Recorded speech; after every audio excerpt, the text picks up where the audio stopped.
prominent right-wing activist Charlie Kirk was shot dead. A man was running for his life before a suspect beheaded him with a machete. A grisly stabbing in Charlotte, North Carolina. Victim is a Ukrainian refugee.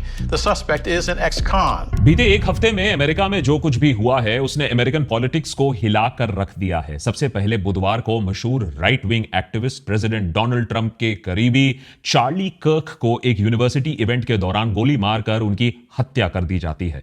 Preliminary investigation में पता चलता है कि यह एक lone wolf attack है जिसे 22 साल के टाइलर रॉबिन्सन ने अकेले अंजाम दिया। We got him. A family member of Tyler Robinson reached out to a family friend who contacted the Washington County Sheriff's Office with information that Robinson had confessed to them or implied that he had committed the incident. लेकिन police के investigation शुरू होने से पहले ही Donald Trump और उनकी right wing mega base ने इस घटना के लिए सो कॉल्ड रेडिकल लेफ्ट को जिम्मेदार ठहरा दिया। इतना ही नहीं, प्रोमिनेंट मेगा वॉइसेस ने इसे अमेरिका में राइट विंग और लेफ्ट विंग के बीच में जंग की शुरुआत बता दी। Radical left political violence has hurt too many innocent people and taken too many lives. Tonight, I ask all Americans to commit themselves to the American values for which Charlie Kirk lived and died. लेकिन जब investigation से पता चला कि Robinson ना तो black है, ना तो ट्रांस है, ना तो कोई लेफ्ट मार्क्सिस्ट है, तो पूरा नैरेटिव ही अपने मुंह के बल पर गिरने लगा और लोगों ने फिर शांति बहाली की बात करनी शुरू कर दी। ऑल्दो रॉबिन्सन ने अपना पॉलिटिकल एफिलिएशन डिस्क्लोज नहीं किया है, लेकिन उसके पेरेंट्स रिपब्लिकन वोटर्स हैं। ऐसे में लेफ्ट की लिंक्स की जगह असैसिन की रिपब्लिकन लिंक्स के बारे में ऑब्वियसली बातें सामने आ रही है और ना ही उसका धर्म, ना ही उसका स्किन कलर जो नैरेटिव है उसे सूट करता है। इसी हफ्ते अमेरिका में सोशल मीडिया प्लेटफॉर्म्स पर एक सबवे की वीडियो भी वायरल होती है जिसमें एक आदमी एक महिला पर चाकू चलाते हुए हमला करते हुए उसे देखा जाता है। यह बिल्कुल अनप्रोवोक्ड अटैक होता है। शार्लेट शहर के मेट्रो के अंदर देर रात हुए इस अनप्रोवोक्ड अटैक में 23 साल की यूक्रेनियन रेफ्यूजी आयरीना की दर्दनाक तरीके से मौत हो जाती है। वैसे तो घटना 22 अगस्त की है, लेकिन इसका जो वीडियो है वो इसी हफ्ते वायरल होता है और क्योंकि इस घटना में जो अटैकर है वो अफ्रीकन अमेरिकन कम्युनिटी से है, जो बाय द वे एक रिपीट ऑफेंडर भी है, और जिस शहर में यह हादसा होता है वो डेमोक्रेटिकली कंट्रोल्ड है, तो जाहिर सी बात है इस पर राजनीति जमकर आज हो रही है अमेरिका में। और फाइनली इसी हफ्ते अमेरिका के डैलस शहर में एक भारतीय मूल का चंद्र नागमलिया को उसकी पत्नी और बेटी के सामने बहुत बेरहमी से मार डाला गया। एक मोटेल के वॉशिंग मशीन को लेकर एक विवाद पलक झपकते ही एक खौफनाक मोड़ ले लेता है। इस घटना की भी जो वीडियो है सोशल मीडिया पर अभी वायरल हो रही है। जो अटैकर है यॉर्डेनिस कोबोस मार्टिनेस, वो नागमल्ला के कटे हुए सर को लात मारते हुए भी उसे देखा जाता है। हम आपको यह पूरा सीसीटीवी वीडियो यहां नहीं दिखा सकते हैं, लेकिन अब यह अटैकर पुलिस कस्टडी में है। दुख की बात यह है कि अमेरिका में जब हर दूसरे जो किलिंग पर है उसमें आउटरेज होता है, इसको लेकर कोई खास आउटरेज नहीं हुआ है। नेताओं ने कोई बयानबाजी नहीं की है क्योंकि शायद यहां कलर, नेशनैलिटी, पूरा उसमें जो नैरेटिव है उसमें फिट नहीं होता है। लेकिन एक हफ्ते के अंदर अंदर इन 3 मेजर घटनाओं ने, इन मौतों ने अमेरिका में बढ़ते हुए पॉलिटिकल और सोशल डिवाइड को एक बार फिर से दुनिया के सामने रखा है।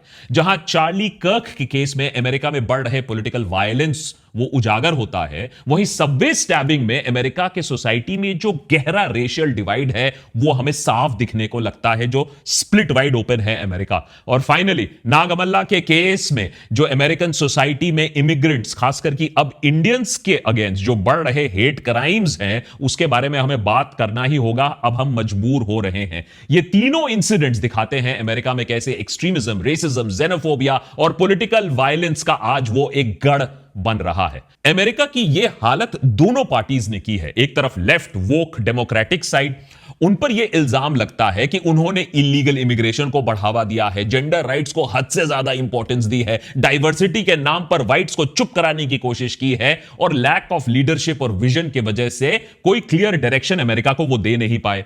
उधर राइट की तरफ जो एलिगेशन है, डोनाल्ड ट्रंप भाई पावर में है, राइट विंग का दबदबा है, तो कोर्स करेक्शन और रिफॉर्म की जिम्मेदारी तो आपके ऊपर आती है। लेकिन फिलहाल डोनाल्ड ट्रंप इस नफरत के आंख को ठंडा करने के बजाय इसका राजनीतिक फायदा उठाने की पूरी कोशिश कर रहे हैं।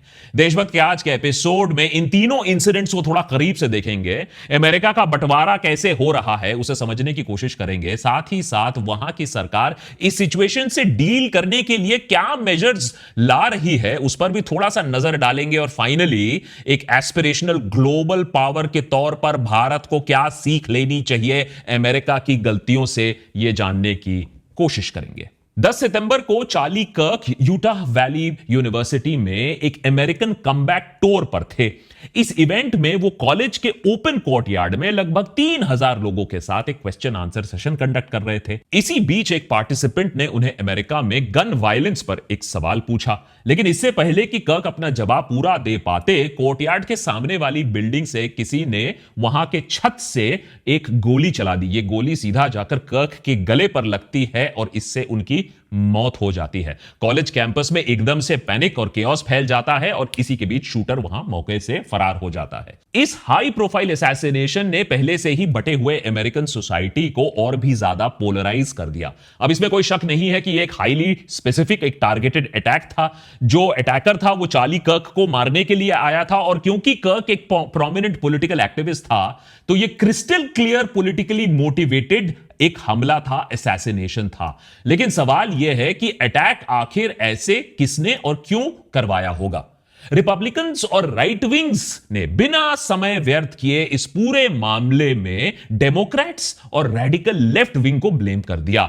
Right wing channel, social media handles openly civil war की बातें करने लगे, कहने लगे यह अटैक राइट विंग की आवाज दबाने के लिए किया गया है, राइट विंग के वॉइसेस को खत्म करने के लिए किया गया है, इसके पीछे रेडिकल लेफ्ट की सोची समझी चाल है, and so on and so fourth. एक तरफ जहां बराक ओबामा से लेकर bill Clinton, former US president, इस अटैक को, पॉलिटिकल वायलेंस को कंडेम कर रहे थे, शांति की अपील कर रहे थे, पॉलिटिकल यूनिटी की अपील कर रहे थे, वहीं current commander in chief Donald Trump इस हमले के लिए रेडिकल लेफ्ट को ब्लेम कर रहे थे। उनके वीडियो मैसेजेस में साफ दिख रहा था कि शांति की अपील नहीं हो रही थी, एकता का संदेश नहीं दिया जा रहा था, बदले की भावना से पॉलिटिकल वायलेंस की बातें की जा रही थी। ट्रंप के ट्रस्टेड एलाय के तौर पर कर्क एक व्हाइट हाउस में उनका आना जाना भी था। 2012 में सिर्फ 18 साल की उम्र में उन्होंने टर्निंग पॉइंट यूएसए नाम का एक संगठन बनाया था। एक स्टूडेंट ऑर्गेनाइजेशन के तौर पर शुरू किया गया यह प्रोजेक्ट लिबरल कॉलेजेस में कंजर्वेटिव आइडियाज स्प्रेड करने जाती थी। कर्क खुद भी लिबरल कैंपसेस में prove me wrong style, open style debates के लिए मशहूर थे। उनके सोशल मीडिया और podcast topics almost hot button political issues पर फोकस रहते थे, जैसे gun rights, climate change, faith, family values, abortion. कर्क की बयानबाजी इतनी विवादास्पद थी, और कितनी थी ये आप बस 30-40 सेकंड में समझ लीजिए। If I see a black pilot, I'm going to be like, boy, I hope he's qualified. You had a daughter and she was 10 and she got raped. And she was going to give birth and she would, no, wait. Oh, and she was going to give birth and she was going to live. Would you want her to go through that and carry her rapist baby? That's off. The answer is yes, the baby would be delivered. You do not have the brain processing power to otherwise be taken really seriously. You had to go steal a white person's slot to go be taken. I can't stand the word empathy. Actually, I think empathy is a made-up new age term that it does a lot of damage. इसमें कोई debate नहीं है कि कर्क के views जानबूझकर provocative थे, supremacist थे, एक्सप्लॉयटेटिव थे, एंटी वुमेन थे, हेटफुल थे, लेकिन किसी के विचार भी कितने भी विवादास्पद हो, कितने भी अनएक्सेप्टेबल हो, लेकिन गोली उसका जवाब नहीं हो सकती है, चाहे भारत हो या अमेरिका हो। सबके पास फ्रीडम ऑफ एक्सप्रेशन एक डेमोक्रेसी में होती है। जस्ट बिकॉज कोई हमारे व्यू से अग्री नहीं करता है, आपसे अलग ओपिनियन रखता है, तो क्या आप उसे जाकर गोली मार दोगे? देश के गद्दारों को, देश के गद्दारों को। कर्क को अमेरिका की बहुत बड़ी आबादी पसंद नहीं करती थी, और नेचुरली उससे नफरत करने वाले लोग आपको पॉलिटिकल स्पेक्ट्रम के दूसरे साइड पर मिल जाते। कुछ तो इतना कि उसके मौत का जश्न भी ऐसे लोग मनाते हैं। ट्रंप और उसकी मेगा बेस ने भी कर्क की मौत के लिए इन्हीं लोगों को जिम्मेदार ठहराया। ये जो लिबरल है, रेडिकल लेफ्ट विंग है, ये जो मौत का जश्न बना रहे हैं। डोनाल्ड ट्रंप ने पिछले साल हुए उन पर असैसिनेशन अटेम्प्ट को भी याद किया, ये प्रूव करने के लिए कि देखो देखो देखो देखो हमारे पॉलिटिकल अपोनेंट्स हैं, हमारे खून के प्यासे हैं, वायलेंस पर उतर आए हैं, अपने आप को, पूरे राइट विंग को बाय द वे, इस वायलेंस का विक्टिम बनाने की कोशिश की डोनाल्ड ट्रंप ने। शांति बहाली की बात नहीं की, विक्टिमाइजेशन की बात की। लेकिन जो ट्रंप ने बहुत ही कन्वीनियंटली अपने सपोर्टर्स को नहीं बताया वो ये है कि बीते कुछ महीनों में हुए ऐसे अलग अलग स्टेट्स में डेमोक्रेटिक लीडर्स पर भी जानलेवा हमले हो चुके हैं। तो यह है हालत अमेरिका की। अभी जून के महीने में ही अमेरिका के मिनेसोटा स्टेट में 2 डेमोक्रेटिक लॉ मेकर्स और उनकी फैमिलीज पर भी जानलेवा हमला होता है, जिसमें फॉर्मर हाउस स्पीकर मेलिसा हॉटमन और उनके पति की मौत हो जाती है। एक और स्टेट लेजिस्लेटर जॉन हॉफमैन और उनकी पत्नी को भी इस अटैक में गोली लगती है। इस केस में अटैकर एक जाना माना रिपब्लिकन वोटर निकलता है। तो यह बात साफ है कि अमेरिका में पॉलिटिकल वायलेंस किसी एक साइड से नहीं हो रहा है। कैपिटल हिल पर जो हमला हुआ था, राइटिंग हुआ था, वो हम भूल नहीं सकते हैं। यह एक डीपर प्रॉब्लम बन चुका है अमेरिकन सोसाइटी में कि अगर किसी की बात पसंद नहीं आ रही है तो उससे मारपीट नहीं, सीधा गोली भी चला दो। अब न्यूयॉर्क टाइम्स में छपे एक रीसेंट पोल के मुताबिक 34% अमेरिकन कॉलेज स्टूडेंट्स ने माना है कि कुछ सिचुएशंस में कैंपस में फ्री स्पीच रोकने के लिए वायलेंस यूज करना ठीक है। 2021 में यह नंबर 24% का था, जो ऑलरेडी बहुत ज्यादा था। यह है लिबरल कॉलेजेस अमेरिका की, वर्ल्ड फेमस कॉलेजेस अमेरिका की। लेकिन अब यह सवाल उठता है कि अमेरिकन पॉलिटिक्स में वायलेंस आखिर बढ़ क्यों रहा है। एक्सपर्ट्स का मानना है कि पॉलिटिकल वायलेंस 4 कंडीशंस में बढ़ता है। पहला, जब डेमोक्रेसी और डेमोक्रेटिक वैल्यूज तेजी से किसी देश में कम होने लगते हैं, माने आप रिस्पेक्ट ही नहीं करते हो डेमोक्रेटिक वैल्यूज का। दूसरा, जब सोसाइटीज रेस, रिलीजन, एथनिसिटी के बेस पर बट जाती है, माने वही मटन, मुगल, मंगल सूत्र, मस्जिद वाला फोकस। तीसरा, जब पॉलिटिकल लीडर्स वायलेंस को टॉलरेट या इंकरेज करने लगते हैं। और चौथा, फाइनली, जब सिटीजन्स के पास आसानी से गन्स या माने किसी तरीके का हथियार अवेलेबल हो जाए। आज के अमेरिका में इस केस में अगर आप देखो तो चारों के चारों बॉक्सेस टिक होते हैं। इससे सिचुएशन बेटर तो नहीं होगा और भी बिगड़ने वाली है। पोलराइजेशन रिसर्च लैब के डायरेक्टर शॉन वेस्टवुड ने डेटा दिखाया कि आज अमेरिका में 1/3 लोगों को ऐसा लगता है कि पॉलिटिकल स्पेक्ट्रम के जो दूसरे तरफ वाले लोग हैं वो मर्डर और पॉलिटिकल वायलेंस को सपोर्ट करते हैं।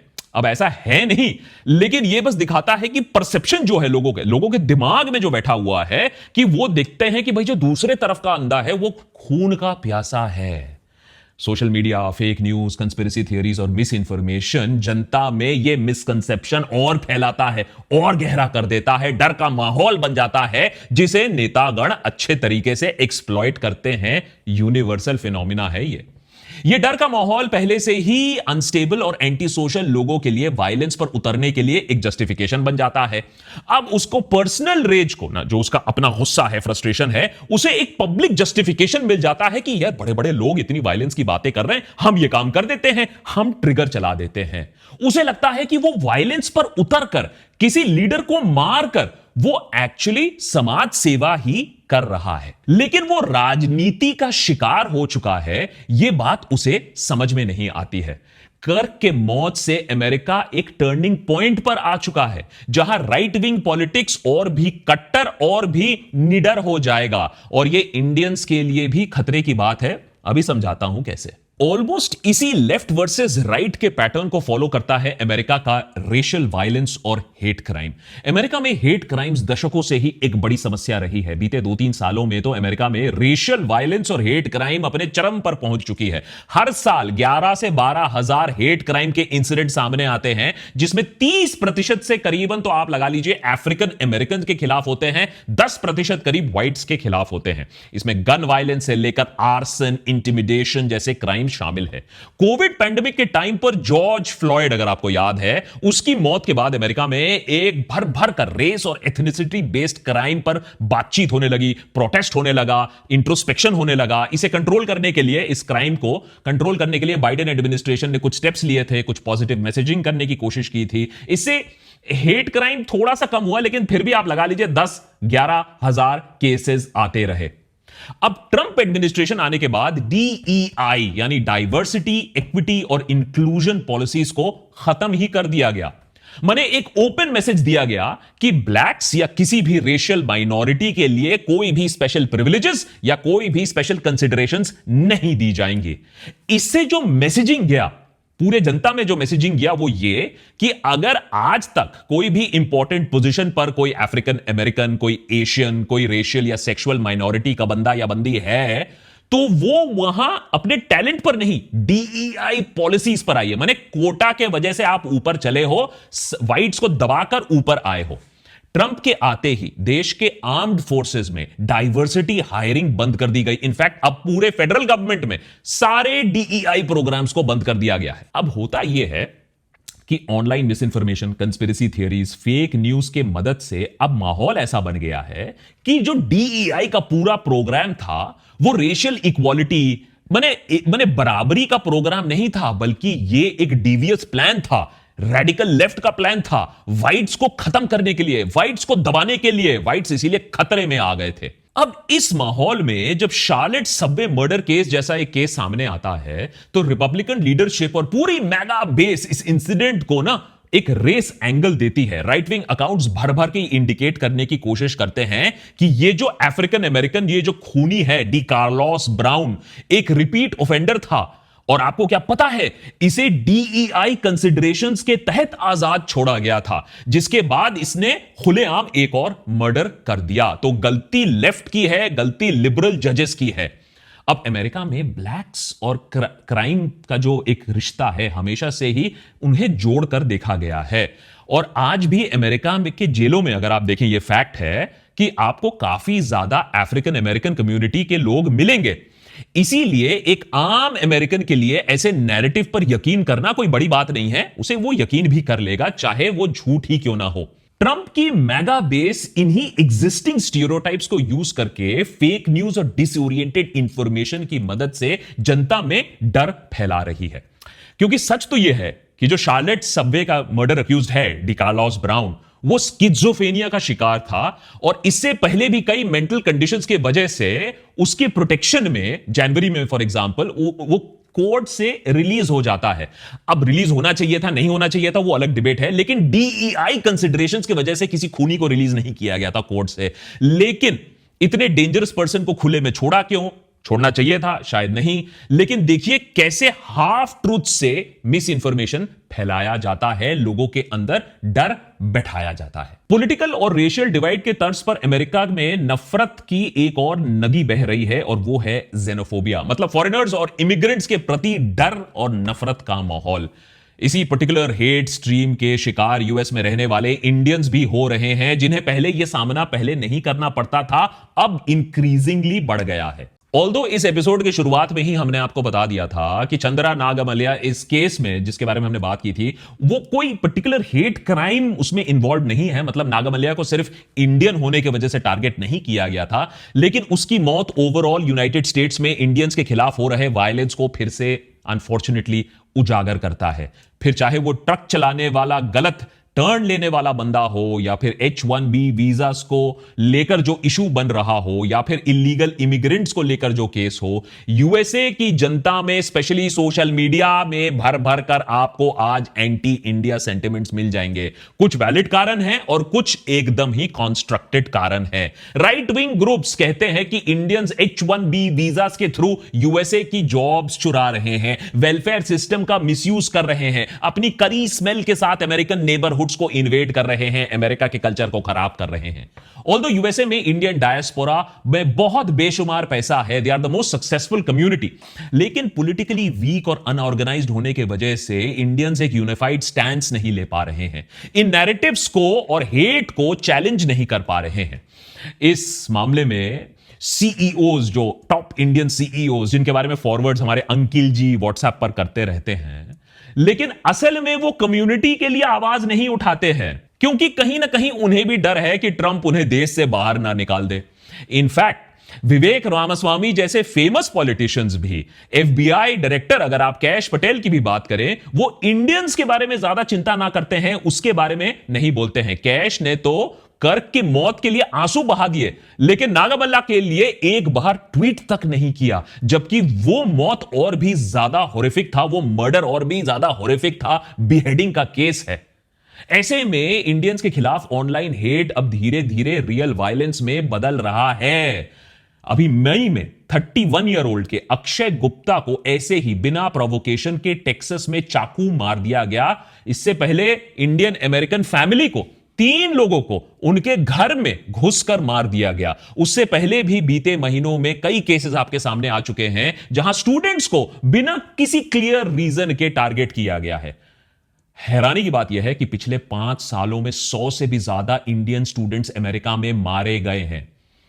अब सोचिए, 2 या 4 अमेरिकन स्टूडेंट्स अगर इंडिया में उनकी मौत हो जाती किसी भी वजह से, तो हल्ला मच चुका होता, ट्रैवल अलर्ट आ चुका होता, डेफकॉन अलर्ट आ चुका होता, ट्रंप की वार्निंग आ चुकी होती। लेकिन यहां इंडियंस भर भर कर यूएस में मर रहे हैं और एकदम सन्नाटा। चाहे पॉलिटिकल वायलेंस हो या रेशियल वायलेंस हो या जेनोफोबिया हो, इन सब की वजह एक टूटी बिखरी अमेरिकन सोसाइटी है जहां हर कोई एक दूसरे को आज सस्पिशन से देख रहा है। एक हार्ड राइट ट्रंप एडमिनिस्ट्रेशन, वो तो भैया डिस्ट्रस्ट को और भी बढ़ावा दे रही है, क्योंकि लोग जहां डरेंगे वहां उल्टा ट्रंप और रिपब्लिकन्स का सपोर्ट और बढ़ेगा। याद रखिए, 2026 में अमेरिका का मिड टर्म चुनाव है, तो जाहिर सी बात है हेट और वायलेंस का ग्राफ आने वाले महीनों में और भी बढ़ने वाला है। अमेरिकन सोसाइटी में आज इसे रोकने के ऑप्शंस कम है, यह बात मैं एडमिट करूंगा। देखिए, डेमोक्रेट्स के पास ना नोट है, ना वोट है, और ना ही उनके पास कोई बूता है, ना प्लान है। इसीलिए डेमोक्रेटिक इंस्टीट्यूशंस को ट्रंप एडमिनिस्ट्रेशन तो और स्ट्रांग करने वाली है नहीं। वही रिपब्लिकन्स को एग्जिस्टिंग सूडो डेमोक्रेटिक सिस्टम से फायदा हो रहा है, इसीलिए उनके पास रिफॉर्म करने का कोई इंसेंटिव है नहीं। दूसरी तरफ कांग्रेस भी अभी गन कंट्रोल मेजर को लेकर पूरी तरीके से बटी हुई है।